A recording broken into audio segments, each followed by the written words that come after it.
All right, let's jump right in. We're talking about one-room apartment investing, but not just the investment itself. We're going to pull back the curtain on the system behind the sale. So here's the big question, the one that gets really interesting.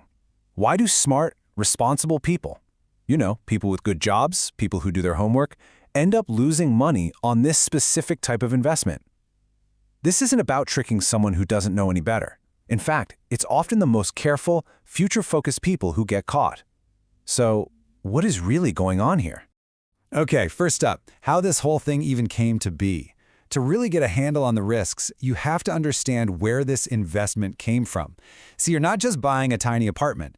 You're buying into a system that was very deliberately engineered at a very specific moment in time. And this is the blueprint, right here. It was like a perfect storm of economic factors. You had the post-bubble collapse in the late 90s, which left a ton of these small urban apartments just sitting empty. Then, in the 2000s, a couple of things happened. Interest rates hit rock bottom, and people started getting really, really anxious about their pensions. At the exact same time, it got way easier for regular salaried employees to get big loans. So what happens when you put all that together? Well, some very smart people engineered a brand new narrative: rent as your pension. It was the perfect sales pitch for the times. And this is where the genius and the danger of the model really kicks in. They call it a pseudo-financial product. That's a fancy way of saying they completely changed the game. You're not supposed to judge this as a piece of real estate with a real underlying value. No, it's sold like a simple financial package. The whole sales pitch boils down to one simple question. Hey, does the rent you collect cover your loan payment? That's it. That's all they want you to think about. All right, section 2. Let's talk about the money. Let's dissect this thing and see where the profit actually comes from. Because if it's not about the property's real value, then where is it? Well, spoiler alert, it's baked right into the price you pay from the very beginning.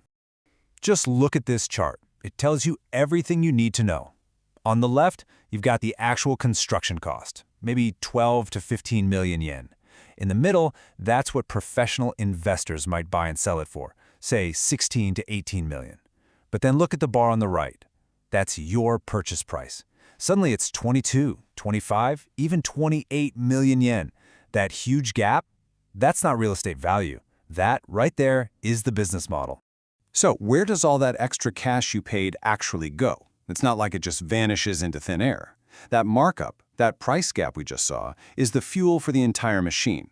A big slice, naturally, goes to company profit. Another huge chunk pays for all that advertising you see. But look closer. See that other big piece of the pie? That's for sales incentives. It's the money that goes directly into the pockets of the people pushing you to sign. And we're talking serious money here. A salesperson can pocket anywhere from 500,000 to 2 million yen on a single deal.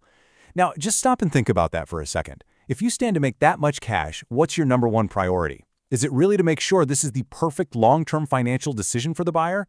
Or is it to get that signature no matter what? That's what pays for those relentless phone calls and high-pressure tactics.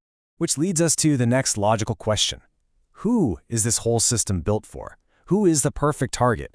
I'll give you a hint. It's probably not who you're picturing in your head. So here it is, the profile of the ideal customer. They're not targeting people who are struggling. They want someone stable, a salaried employee, a civil servant, making a decent living, somewhere in that 5 to 8 million yen range. This person is financially aware, but maybe they find the stock market a bit too much like gambling. And here's the kicker. Their mindset is, I'm too smart to get scammed. They're driven by a very real, very powerful anxiety about their future, about their pension. The system targets them because they are responsible, because they have good credit, and because they're actively trying to do the right thing. Okay, let's get into the mechanics of how this actually works on a practical level. It all boils down to one core concept, a massive, deliberate gap in knowledge. It's called asymmetry of information, which basically means they know a whole lot that you don't. And this lays it out perfectly. Look at the two sides here. In the seller's column, they have all the critical data. They know the actual price you could sell that same apartment for on the used market. They have the long-term data that shows rents almost always go down, not up. They know exactly when management fees are scheduled to jump. Now look at your column, what you're not told. There's no realistic exit strategy. They don't tell you that the property's value is about to take a nosedive the second you buy it. And that rent guarantee? Oh, it's got plenty of fine print.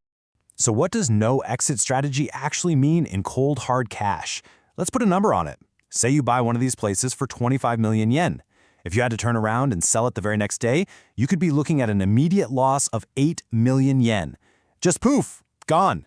Why? Because you'd be selling it for its real market value, not the pumped up price they sold it to you for. That's the instant value destruction they don't talk about in the shiny brochure.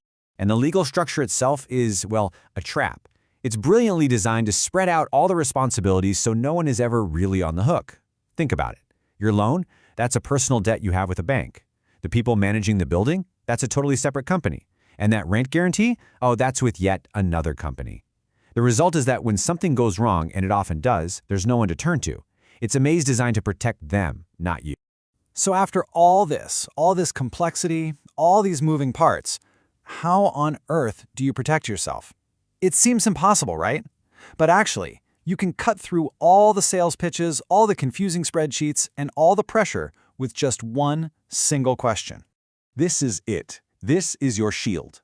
The only question you need to ask, and more importantly, research for yourself, is how much can I buy the exact same kind of property used right now?